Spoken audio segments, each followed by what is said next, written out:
Welcome to Martini Time. Hope you're having a nice Sunday. It's a beautiful day here in Blackstone, the center of the universe. And I want to talk about, usually at Martini Time, I like to talk about sometimes what I've been Facebooking about during the day. Usually during the day, there'll be an idea that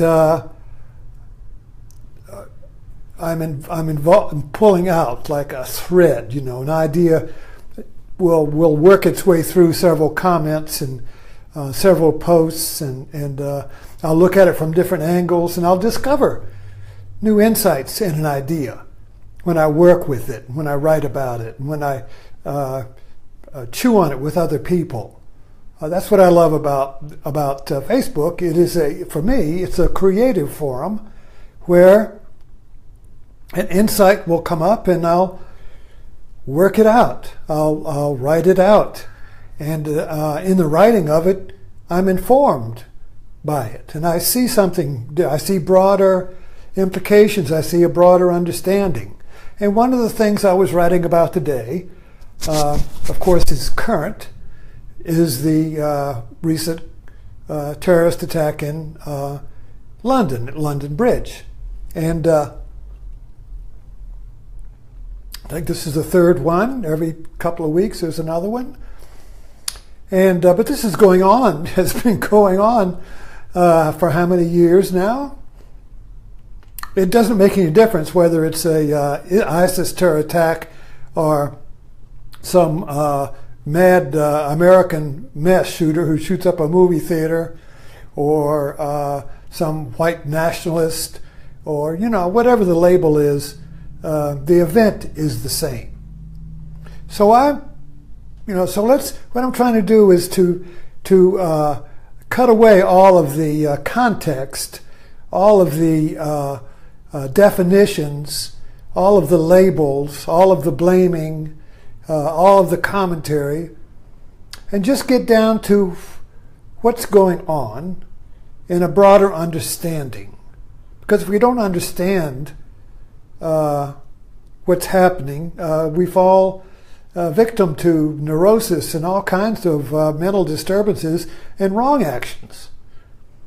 And then wrong actions create more of what we're trying to get rid of. So I remember when 9/11 happened in 2001. I never watched CNN or never watched cable news during the day. But after 9/11, I remember I kept that TV on again because I didn't want to miss the next big one. In other words, so ever since then, it's been like living in California where the next earthquake is going to be the big one. You see, so there's this, and since 9/11, media has changed and become more global, more portable, more interactive, because now we've got Twitter, Facebook, and some other vehicles for interaction. So we're really living in a brave new world, which we could call the electronic media world, that's never existed before. And we should know that the environment you live in, the conditions you live in, change your consciousness. So we created this electronic media, not one person doing it all like some malevolent guy, but collectively, through the various inventions, through the technological innovations, through the various Mark Zuckerbergs and Steve Jobs and these media titans who, like in a previous age, Rockefeller and Carnegie and Vanderbilt, these industrial giants that created the industrial structure, each their own territory. So today we have these digital giants who are creating digital structures each in their own areas. They're all fighting for dominance. But the totality of it has changed us and is changing our consciousness. And for every new reality, there's going to be unintended consequences, unintended side effects. So there's a disease out there, and the pharmaceutical company will create a drug for it. But there's side effects, and some they know, some they don't know. So every action creates unintended side effects. Every reality, every technology creates a new reality. So we're living in a new world. It's like we're living in a new swimming pool, but we don't know what the water is. The fish does not know what the bowl looks like. And the fish can't see the water. So we can't see the conditions we're living in. Or we see the content, but the content of the conditions we're living in is on the media. So the media is kind of like the fishbowl to the fish and the water. The fishbowl and the water is the media. So we're living in a media-created reality, and we just perceive the content of the reality without seeing what's shaping the content that we live in. That's unconscious. That's unconscious. So enlightenment or awakening is making the unconscious conscious. That's the movement we need to go in. From the conscious, from the unconscious to the conscious. And every new consciousness is going to be bounded by a new unconscious that has to be discovered or revealed. That's the way it works. So I've been, looking at this today is what is the new unconscious? Well, the new unconscious is the media. Now, people that live in India, for instance, or any environment that's different from ours, there are going to be certain dangers in that environment that the people who live there adjust to. Now, you go to India, there might be a cobra in your garden. Well, there's a cobra lives there. It's so, or you live in Texas, there might be a rattlesnake in your backyard. Well, there are rattlesnakes out there. So if you live in New York, you live with the dangers of traffic. In other words, somebody else might be freaked out, but people just move through it. So we learn to live in an environment. So what is the new side effect of media digital reality? May be terrorism. Can't get rid of it. And it recurs with ritual repetition. Like a rerun, like Everyone Loves Raymond rerun. So every week or 2 weeks or 3 weeks, there's a new event. And if you look at these events now, there's a pattern to them. Okay. Granted, there's content. Oh my God, it's in London, it's in Paris, it's in San Francisco, or wherever the event is. There's a location, there's a time, and there is people, numbers, it's quantity. 10 people killed, 5 people, 20. So it's measured by quantity. But the pattern is the same, as if it were a plot in a sitcom. You watch a sitcom like Raymond or Big Bang or something. The theme is the structure of the basic structure of the characters together is the same, and all the writers do is just feed in new content. But the basic structure, the pattern is the same. It's the Big Bang. Even though they're talking about different things and there's a different issue they're worried about or whatever, it's the same structure. Same with Raymond. So you get, the pattern is Marshall McLuhan pointed this out. The medium is the message. Well, what's the medium but the delivery system? The delivery system is the message, not the content.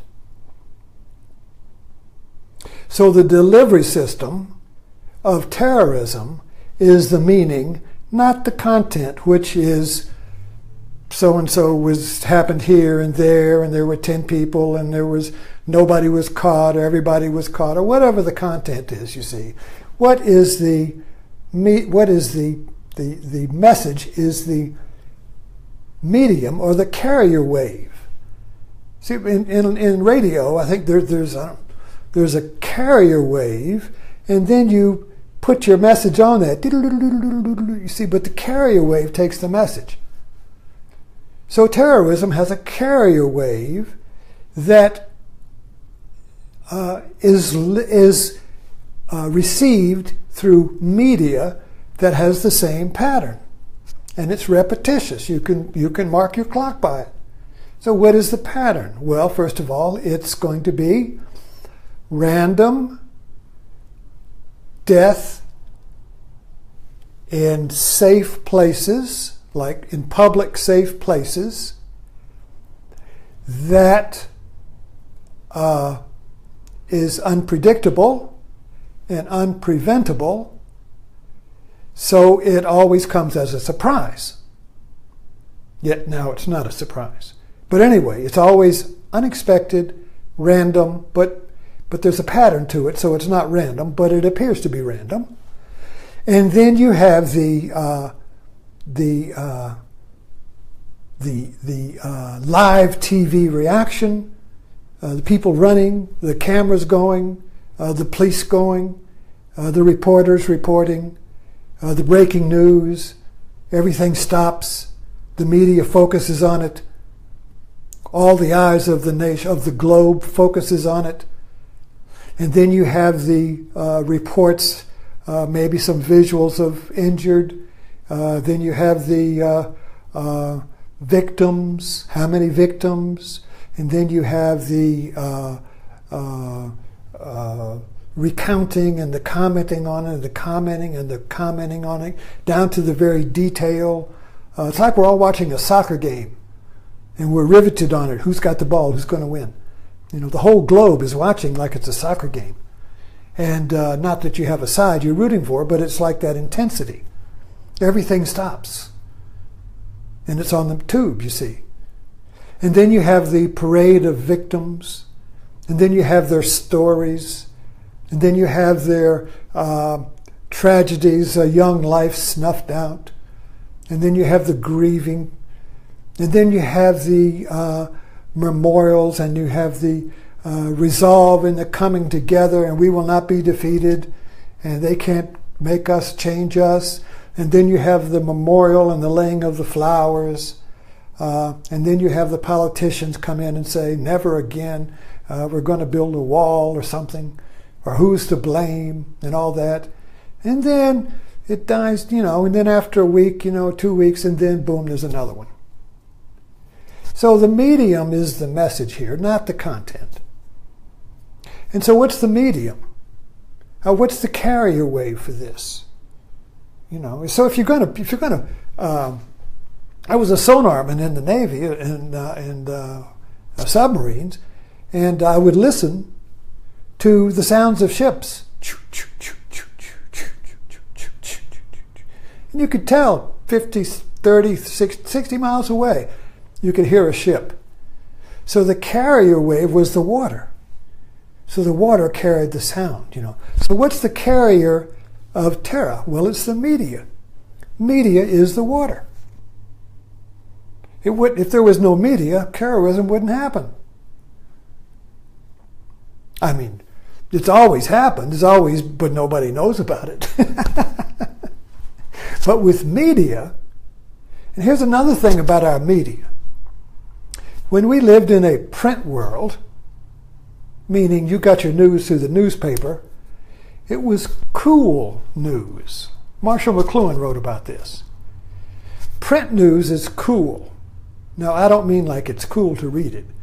I mean, you pick up the newspaper and you read about there was something happened in China, something happened in Texas, so-and-so, a number of people were killed in this. There was a murder in Texas or something. And you read about it and you're drinking your coffee.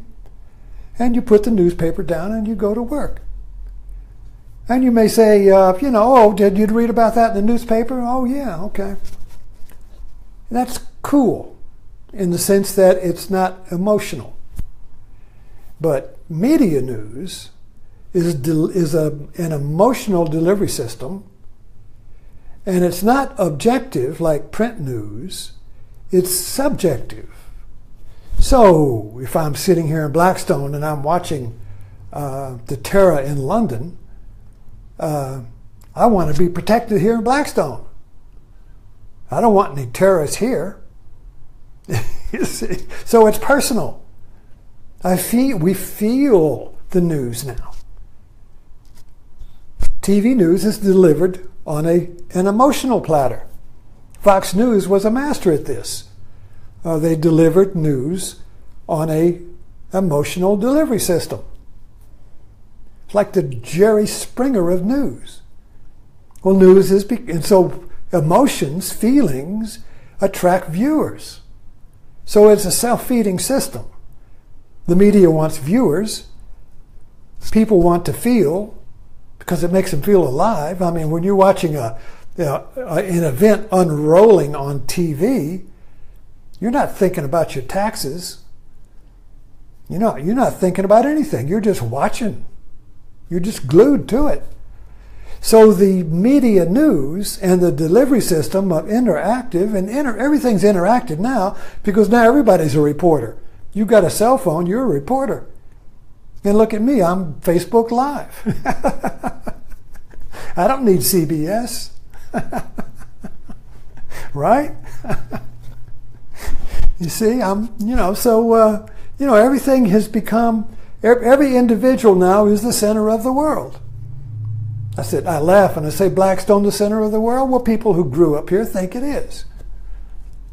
But the fact is, on the internet, you are the center of the world. If you have a computer, that computer is the center of the internet. Every computer is the center. There is no one center of the internet, like one computer, that's the center of the whole internet. Every computer is a dot that is the center of the universe. This is a new paradigm. This is a new mythology. This is a new reality where every individual is the center of the world. And it's an interactive center. So you create the media world and then it creates you. It's like an artist. Or you create a painting and then the painting creates you because you're in it. So whatever we create on the internet creates us, you see. It's an interactive relationship. It's not a passive consumer relationship anymore, like TV was when it first began in the 50s. In the 50s, when TV began, you put that thing in the middle of the room and everybody sat around it. You didn't interact with it. You just consumed it. You were a passive observer of it. Whatever it gave, that's what you got. You got one meal, and that was what was being delivered. Now you're the cook and the eater of the food. Now, interactive media is that you're cooking the meal and eating the meal. And this is a religious or a spiritual transformation here, because up until this time, religion created a paradigm in which God was the creator and you were the created. Now, you are the creator and the created in reality. You see. So we're talking about reality here, not about some theology or biblical study or something or philosophy or something. We're talking about where we live, in reality. So we're creating the reality and we're created by the reality. The creator and the co-creator, you see. But we really don't, this has happened so rapidly. I don't think we have not really understood the implications of it. So we're still looking at this water, this pool, this world we're swimming in, from the old pool we were swimming in. common sense, the common sense that we have today, is basically from Newton. The world is just a bunch of things like billiard balls bumping around against each other. And nothing moves unless something else hits it, you see. Cause and effect, time and space, it's flat, you know. And we're a bunch of things in the universe created either by God or by accident. Doesn't make any difference which one created us. We're still the created. We still have no power. We're still just bumping around saying, why me? Why did you bump me? You see. So that's kind of like the common sense world we live in, but the actual reality we're living in is totally different. Quantum physics is onto it. Buddhism is onto it. These two, Buddhism and quantum physics, are advancing the new paradigm that we're living in. You see, but we're still, common sense is kind of like retarded. You know, it's always 5 steps behind where we're actually living. You know, so common sense is kind of like a collective assumption of what reality is.